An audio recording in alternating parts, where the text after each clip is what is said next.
Hey, good morning. Hi, Shri. Morning. Morning. Hey, just wait 1 minute. I'm just checking with others.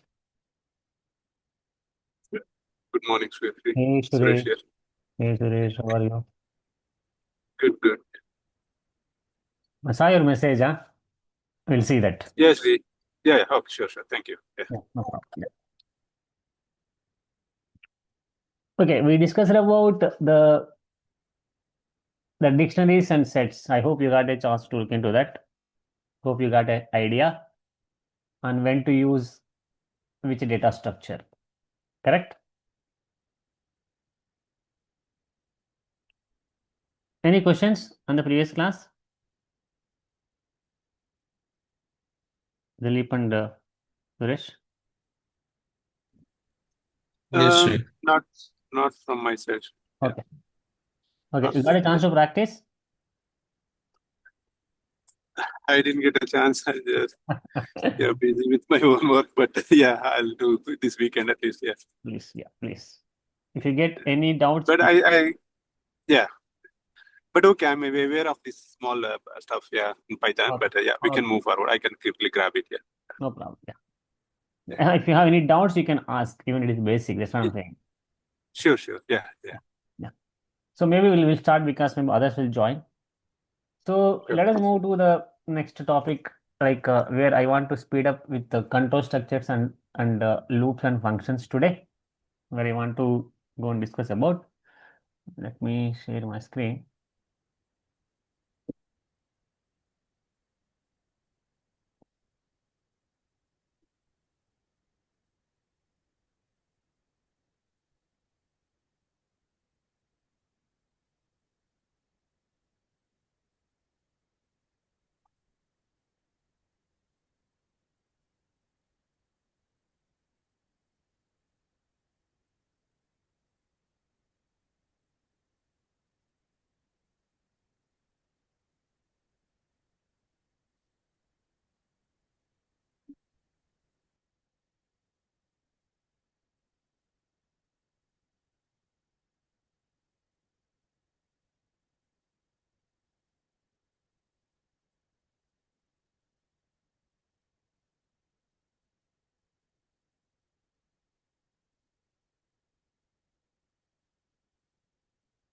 So we're able to see my screen.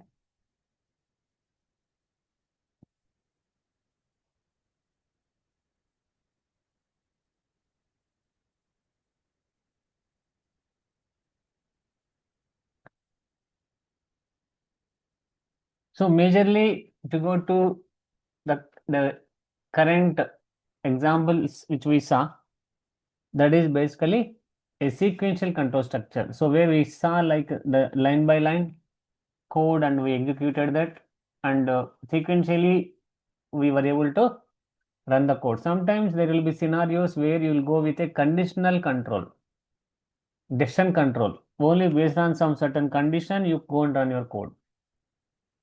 Or sometimes you will go with iterative control, because like based on some condition you will repeat the code. So this is basically done through if statement, and then match case statement, and also we have while loop and for loop. So this four will help you to control the entire program based on our requirement. So generally the if statement will help you to run your code based on some condition, and only that block will be executed when the condition is true. If not, it will go to the else part, and else part will be executed only if the if is not true. And the if is generally in a different types, where the simple if, we have like if else, and then nested if, and then if elif. Four types are there, and four will be used whenever according to our requirement. And if elif will act as a multiple choice, and sometimes you need to find verify a if inside a if, Based on one condition, you need to go and again I need to add one more condition. Then that will become a nested if. And coming to code repetition, I want to repeat a certain lines of code more than one or more than one, maybe 10 times or 20 times. Then I go with the while loop or for loop. This particular while loop and for loop is generally will help us to repeat the code certain number of times. So you can use, see, observe here, this is a while true, I am running some commands.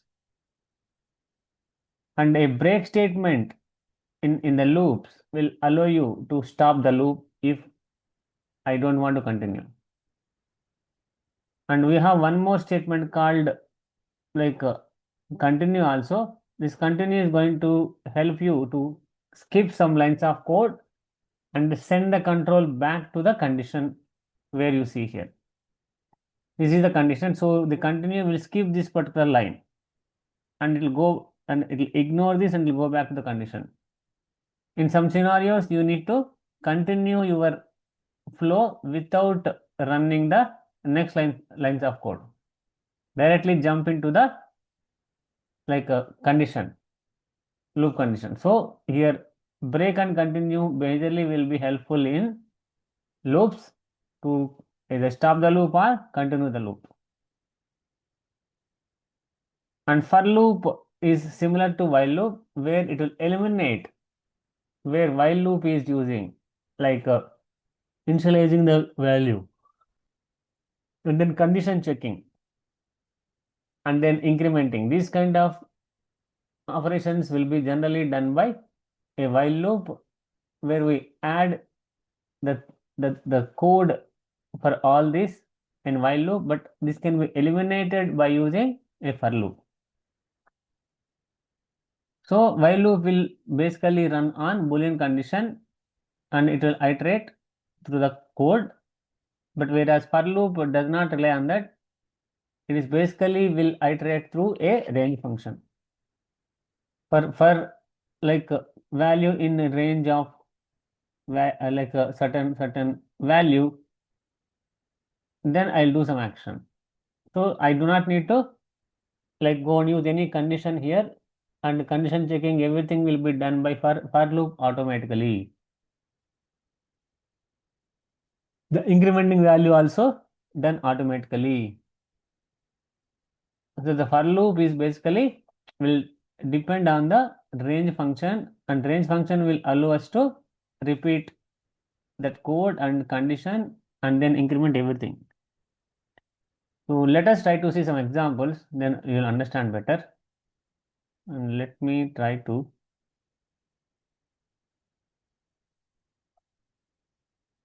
launch the Jupyter Lab.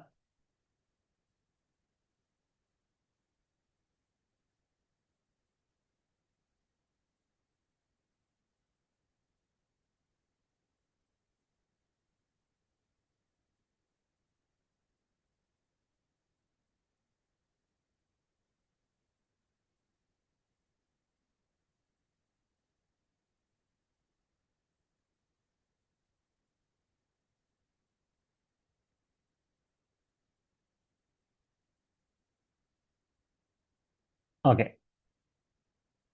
Here we'll try to see some examples.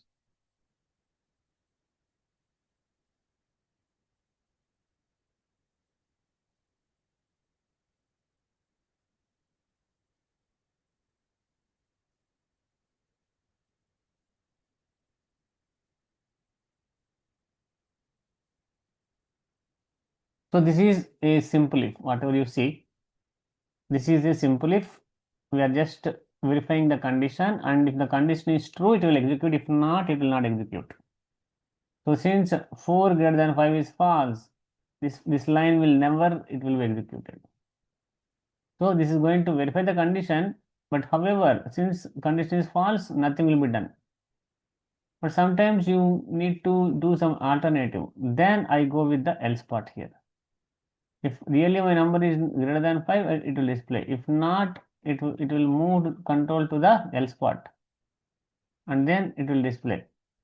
So here I is greater than 5 is not true, means definitely I will be less than 5. So we are using an alternative here.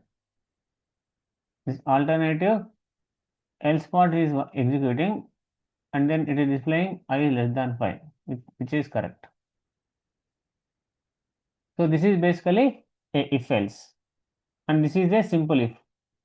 Now if else statement, if elif means just like a multiple choice. If one condition is true, only that block will be executed. Rest all will be, other conditions will be skipped out. As of now 16, which is not greater than 5. So this will not even will be executed. Then 16 less than or equal to 10 also false. So this also will be skipped out. And 16 less than or equal to 11 also false. So finally, since all these are not true, it will come to else part. The final option.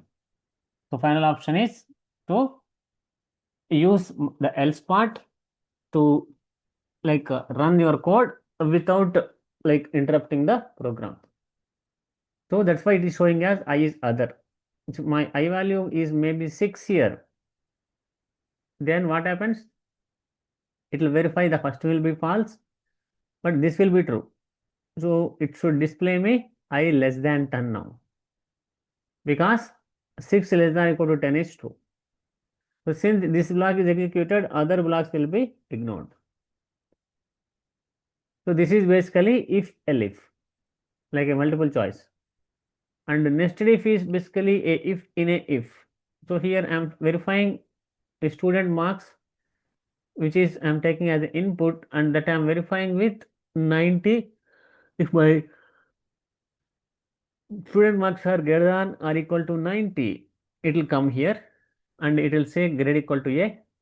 And if marks greater than or equal to 95, if assume that I entered 96 here, then it will come and verify this is true, and it will say distinction equal to true. And rest, none of this till to here will be executed at all, because this condition is already true, and followed by this also true. So grade equal to A and distinction equal to true. So since distinction equal to true, this will become true, and it will display distinction achieved. So this is when we enter 96 now, because 96 is like a distinction. So when I press enter, and you will see a distinction 96 and distinction achieved. But when I enter 90, what happens? No distinction. It is only grade A it will display, because 90 greater than equal to 90 may be true, but 90 greater than 95 is not true. Because this is false, it will come to else part. So distinction is false, so automatically this will be false, and this will not even will be executed. This is basically a if elif. So in a if elif, only one particular condition also only will be executed. If none of these are true, it will come to the final else part here. So this is where the if elif will generally will help us. And a if statement, if you observe here, I'm trying to figure out whether a number is even or odd. So simply entering the number, and I'm trying, if number percentage to equal to 1, I'm saying odd number, else even number. So which is very easiest way to find out whether a number is even or odd. Even if it's a bigger number also, it will try to figure out very fast. So it will say it is even. So that is basically how we can go and take an input of a number, and we can go and display it. And apart from that, we need to understand about the other features like match case here. So match case is similar to the if elif, but here we give the value here to match. So when my flag I entered is out of any of these, it will display. So if it is true, it will display the flag equal to 10. If it is 4, it will display flag equal to 20. So according to the value here, it will figure out. So when I enter here, maybe I entered maybe like 4. So it will display flag is 20 because this is the print statement. If I enter 27, it will go with the last one, not matched at all.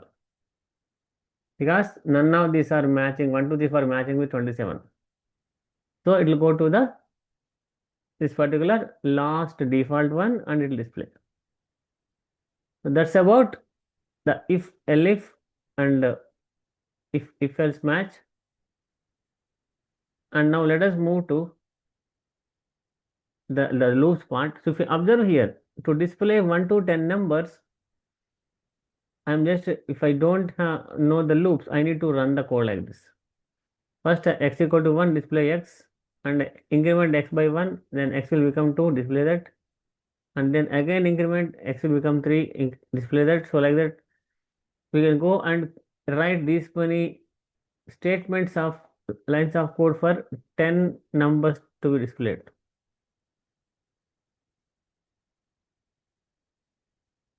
Okay, so how can I go and eliminate this duplicate? Which one is duplicate? These two are duplicates, which are repeating. So I want to reduce the code and run my code faster, and I want to display something. So we will try to use this method. My starting number is 1, I know. I want to display 1 to 10 numbers. And my ending number, I need to verify like this.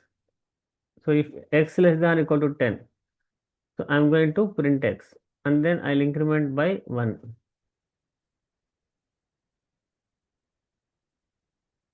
So I'm just running this and it will display the same output what the previous one is giving. The same output you can see.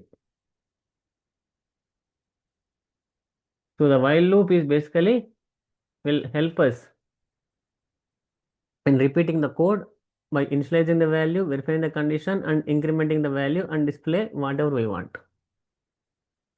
So that is how we can achieve this 1 to 10 numbers, but this time I want all the year numbers between 10 to 20. So I'll say x equal to 10, and while x less than or equal to 20 means 10 less than or equal to 20, like 20 which is true, and it will display 10 and it will go with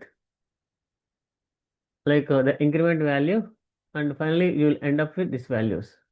But what if I want to get only odd numbers out of this 1 to 20? Then I use this method, x equal to 1 and x less than or equal to 20, and every number before displaying it will verify whether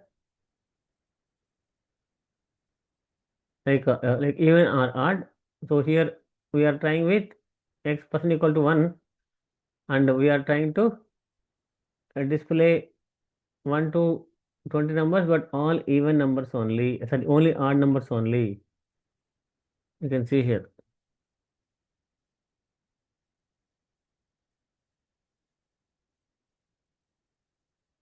Is it clear? And how while loop is helping us here? And break and continue is generally will continue the loop and break the loop. Continue is going to skip out this part and send the control back to the condition. So here, whenever my number is either 10 or 14, I'm just incrementing the value and saying continue. So whenever my numbers are 10 and 14, those two numbers will not even come in the list, if you observe here.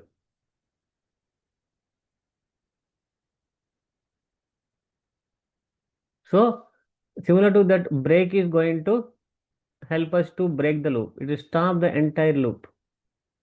Whatever you see, this while loop, I'm running, but whenever my number is 16, my entire loop will be stopped there.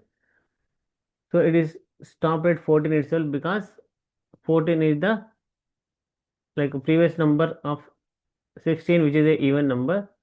So it only picked up to 14, and now 16 number onwards, it will go and like break the loop. It will come out of the loop. And coming to for loop, which is similar to while loop, it does not require any initialization. Here x in range of 0, 21, 1 means my start number is 0, ending number is 20, and then increment by 1. So here I am trying to display all even numbers with a short line of code. So here starting number, ending number, how much value I want to increment. So if number is every time this x will have the numbers from 0 to 20, and it will wake up 0 first, and then it will verify 0% 2 equal to 0. If yes, it has to display it. The second number is like here the 2, and the 2 less than or equal to like 2 less than or equal to 20, and then if the 2 x value is 2, so it will verify even number or odd. If it is an even number, it will display. All odd numbers will be skipped out here. So this about the loops, while loop and for loop, and about if statement and match case statement. Now let us understand about some basic string operations also.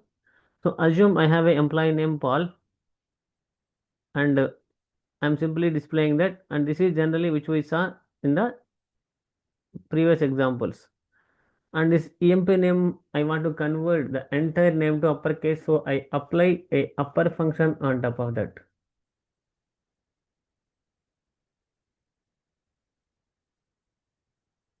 And Paul is the name which converted uppercase.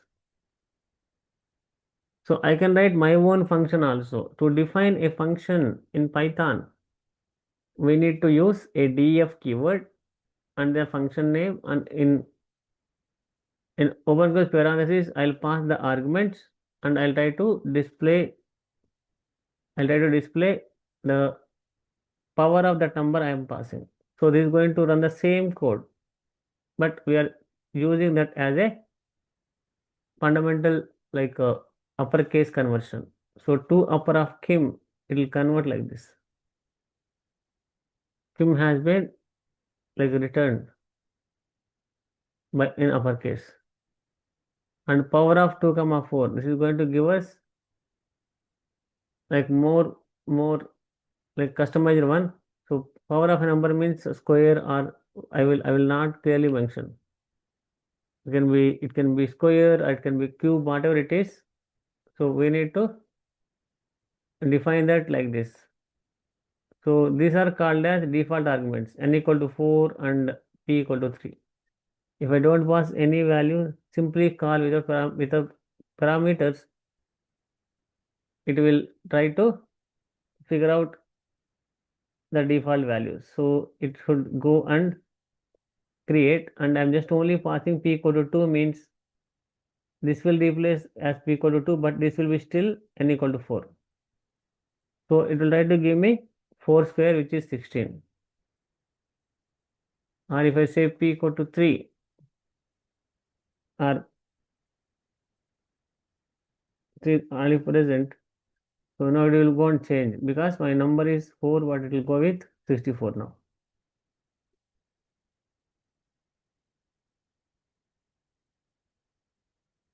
Clear? Yeah.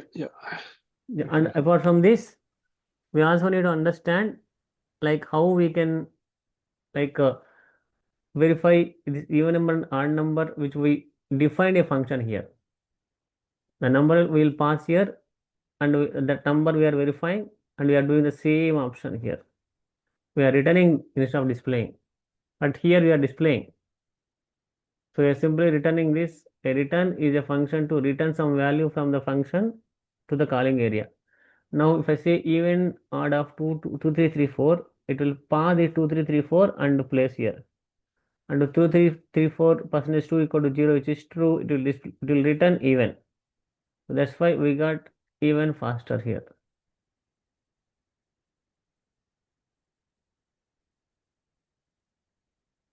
Okay, that is about how we define a function with default parameters.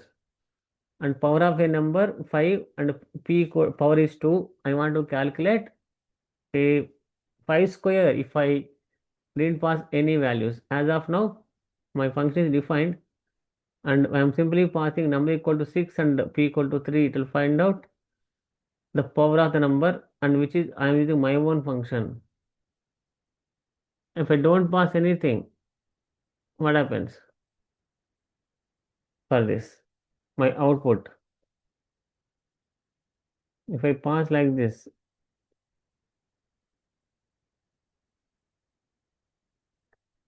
I'm just calling this. So this will go with the default values. 5 square, 25 I should get. Because the default values are number equal to 5 and b equal to 2.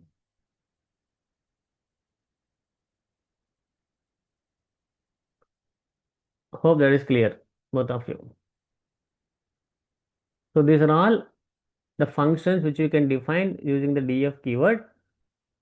And we discussed about the if control statement and then iterative control statements like while and for loop. And this definitely will fall under the functions which we can define on our own.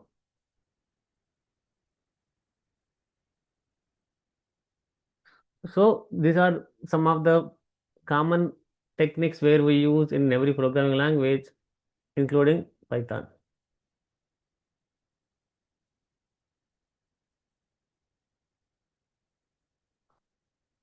Is it clear, Dilip and Suresh? Yeah, they're Okay. clear. Yeah. Yeah, let us move. So this is basically how we can define some functions and then we can apply. And we have some string operations also. Let us see. The string handling. This one, let me go with this. So the string operations are generally, we deal with multiple strings here. So here I have first name and last name, and to concatenate this particular John and Paul, I can use plus as a string concatenation. So generally plus will be used for arithmetic additions, but here I can use for string concatenation in Python. So first name space last name, which is John, and then the last name is Paul, so it's going to give me a space between them, and my output will be this one.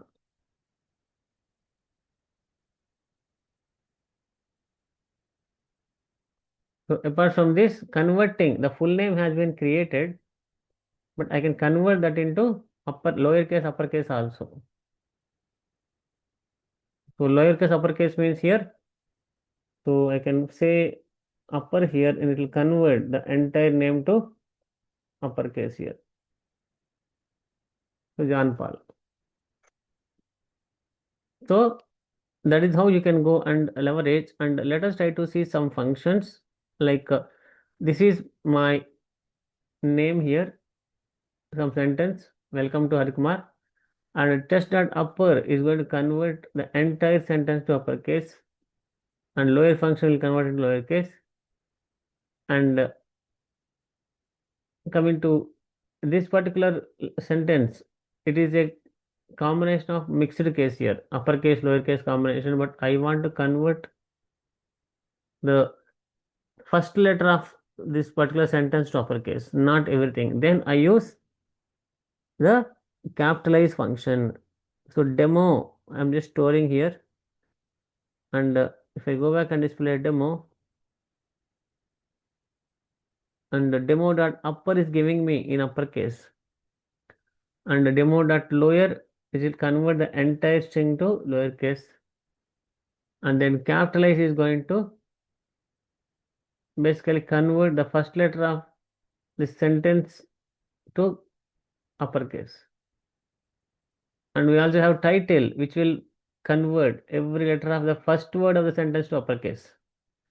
So the difference between this and this is converting only first letter. But here, every first letter of every word to uppercase.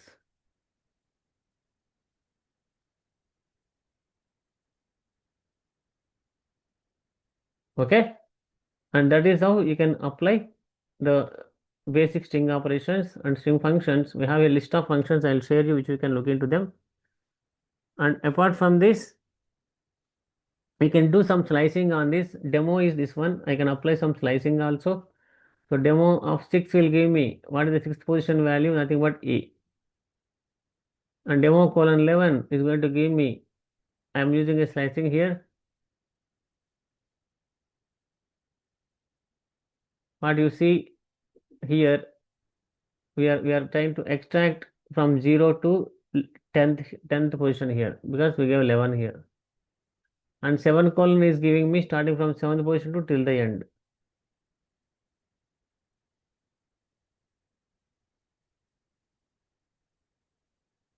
Is it clear? And what are the string operations? So maybe you can work on this particular control statement, loops, these functions and strings today. And maybe in the next class we'll continue and see file operations.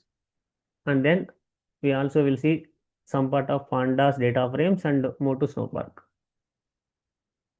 Because I see most of the people like are not joined. So I want you to work on this, like majorly the if statement, and where I gave some assignments. If you have some time, you can attempt them. But coming to loops, where you widely use the while loop and for loop, and how they are different, you should know. So if you, do you remember what is the difference between while loop and for loop? Both will be used for repeating the code, but how they are different? A while See, loop, while loop will be continue here. so while loop will have a condition, Until condition, yeah. It and will break in we need to between. initialize the value also, Yes. and then increment the value also. That is important. But in case of for loop, I do not need to do any of this. The loop will itself will take care of. And 4 types of if statements we saw. Simple if, which is like if else, and then nested if, and then finally if also we saw, and then we saw if elif we saw, if else, and then if statement. These are the 4 different types of control statements. And continue and break. A break is going to stop the loop, whereas continue will continue the loop. So both we have to understand. So when I talk about the break and continue, they are used when we want to stop the entire loop. I don't want to move forward. Then break is going to help you. It can be for loop or while loop. We can use in both of them. But continue, on the other hand, will not stop the loop. It will continue the loop by going back to the condition, and it will display. That is basically the importance of the loops. And whatever you see here, this is a while loop where we are initializing the value, and then we are clearly saying up to which number I want, and I'm verifying 1 with that less than that number. Maybe 10 I mentioned here, it will replace 10 here. And I value will be keep on incrementing here, starting from 0, 1, 2, 3, 4 like that. So we can use while loop, or I can eliminate this entire this condition, this initialization, this condition, and this increment, all these 3 with single range function here. So this range function will try to initialize the value with 1, and it will also verify 1 less than or equal to 11 here, and then every time it will increment the value programmatically. So programmatically, you have to go and like use these loops and also this like control statements and functions. So this is about control flow.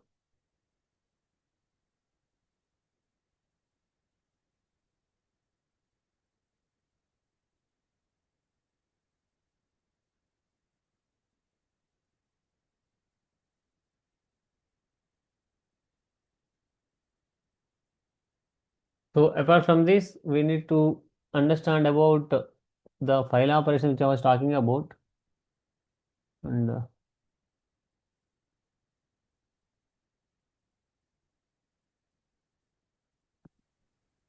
Sri, yeah, have any document, Python document? So I have a document I'll share you. so we can see that and we can answer that interview. If they No ask any problem. I Python. have a document, the end-to-end Python document I'll share you. Okay. No, Do yeah. this same WhatsApp chat or I did. Your voice is a bit low, Rama. To same WhatsApp chat or it's a different chat where you are going to? I'm posting whatever I can in the WhatsApp chat. If at all I want, I'll share you in the WhatsApp chat itself. Okay. Okay. Okay. Or else I'll keep Same. the file in the folder also. You can access from there also. Okay. Okay. Yeah. To same chat. Okay. Thank Yeah. you. Yeah. So, but what you have to understand here is how this programmatically you can control the flow and how to go and conditionally execute the code and when to stop the loop and when to continue the loop and when we need to use a function and how to define a function and how to use and repeat the code. Function also will fall under iterative statement where we are repeating the code. And every Python function is also whatever the string operations or data operations or any kind of operations, we can use the particular functions to repeat the code. Okay. Okay, that's all for today. I just want to explain about all this. And in the next class, what I will try to discuss about is file operations and pandas.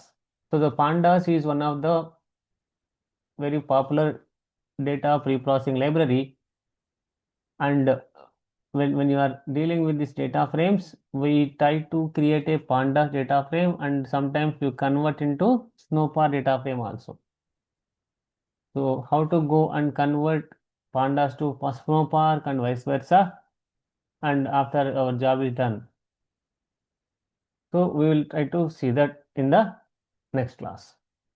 Today I just want to stop here. Next class on Monday, right? Monday morning, yes, correct. Same time. Yeah. But in the meanwhile, if you have time, just to try to work on these assignments and just to explore yourself. Yeah. Shri, Yes. Shri, are you going to cover Snowflake admin or architect part also? Not in this. That is a different stack. Oh, you already started or? No. There that is batch is- no, not here. That is the 7:30 is there. I'll ping you the link. Please. Yeah. Actually, I am looking for it. Yeah. I'll ping you that link. You can join that. No problem. Okay. Thank you. Yeah, tomorrow and day after we Thank have that 7:30 p.m. evening. You can join that. Oh, 7:30 p.m. IST. Okay. Correct. Okay, sure. Okay. Yeah. Thank you. 7:30 p.m. Thank you, sir. IST. Okay. Yeah. Correct. That is a different one. Yeah. Thank you. Yeah. No You problem. ping me as well, Sri. Same link. Yeah. I'll see. Yeah. No problem.